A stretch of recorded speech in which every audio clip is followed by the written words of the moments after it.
10월 27일, 우리는 광화문에 나가야 할까요? 아니면 나가지 말아야 할까요? 나간다면 왜 나가야 할까요? 나가지 않는다면 왜 나가지 않아야 할까요? 우선 나가면 안 된다는 사람들의 말을 들어보겠습니다. 첫째, 문제점은 주일 성수의 본질 훼손입니다. 대규모 집회에 참석하기 위해 지역 교인들이 주일 예배를 포기해야 하는 상황으로 치닫는데요. 주일 성수의 본질을 훼손할 수 있습니다. 주일 예배는 공동체적 예배와 안식의 시간으로서 신앙의 중심을 이루는 중요한 요소입니다. 코로나 때 예배를 사수해야 한다고 했는데요. 이제 와서 주일 성수에 관한 생각이 바뀐 것인가요? 그렇다면 대안은 무엇일까요? 각 교회에서 동일한 시간에 동시 기도회를 열어 지역 교인들이 각자의 교회에서 주일 예배를 드리면서도 악법 저지에 대한 기도에 참여할 수 있도록 해야 합니다. 둘째, 문제점은 예배의 정치적 수단화입니다. 예배와 기도가 정치적 목적을 위해 수단화될 수 있습니다. 여기 10월 27일 모임에는 이상한 사람들도 있습니다. 신사도 박구종도 여기 참여하고요. 이 사람 저 사람 다 참여할 겁니다. 로잔 대회 때 왜 사람들이 반대를 했나요? 거기에 천주교도 오고 예전에는 신사도 대표자 피터 와그너도 왔었지요. 이렇게 대규모 집회를 할 때 예배의 순수성을 손상시키고 잡다한 사람들이 모이는 것을 하나님께서 기뻐하실까요? 무엇보다 하나님께만 드려져야 할 예배가 사람들에게 보여주기 위한 도구가 될까 우려됩니다. 게다가 200억을 모은다고 하는데요. 이게 순수한 집회가 될까요? 사람들이 정치적으로 이용당할 수도 있습니다. 대안은 무엇일까요? 사회적 문제에 대응하더라도 예배와 기도를 정치적 집회와 분리하여 예배의 본질을 지키고 하나님의 주권과 은혜에만 의존하는 방식으로 해결책을 모색해야 합니다. 셋째, 문제점은 교회의 사회적 이미지 악화입니다. 그렇지 않아도 사회의 교회 이미지가 안 좋은데요.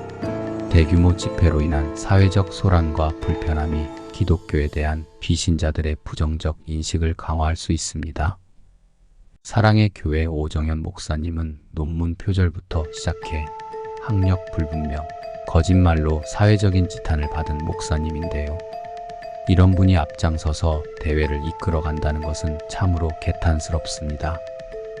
자신이 회개하고 자신의 교회가 회개해야 하는데요.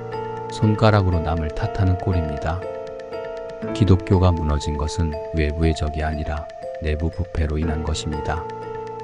이런 대규모 집회보다 회개 자성의 미스바 집회가 필요합니다.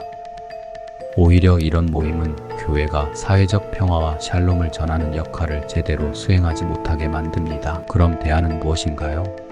교회의 사회적 참여는 겸손하고 조용한 방식으로 이루어져야 합니다. 공공의 질서를 해치지 않으면서도 교회의 목소리를 전달할 수 있는 서명운동이나 온라인 캠페인 등을 통해 문제를 제기하는 방법을 선택해도 됩니다.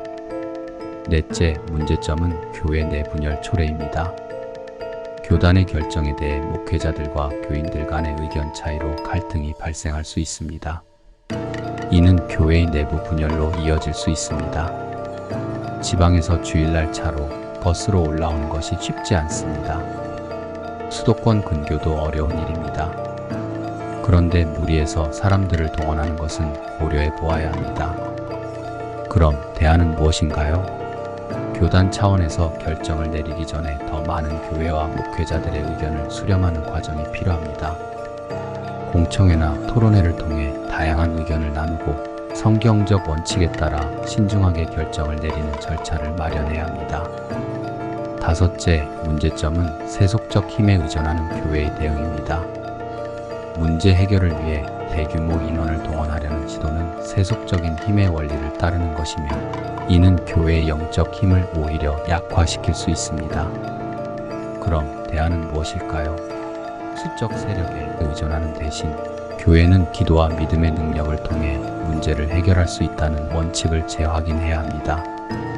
교회 내에서 꾸준한 기도 모임과 성경 공부를 통해 신앙적 대응을 강화해야 합니다.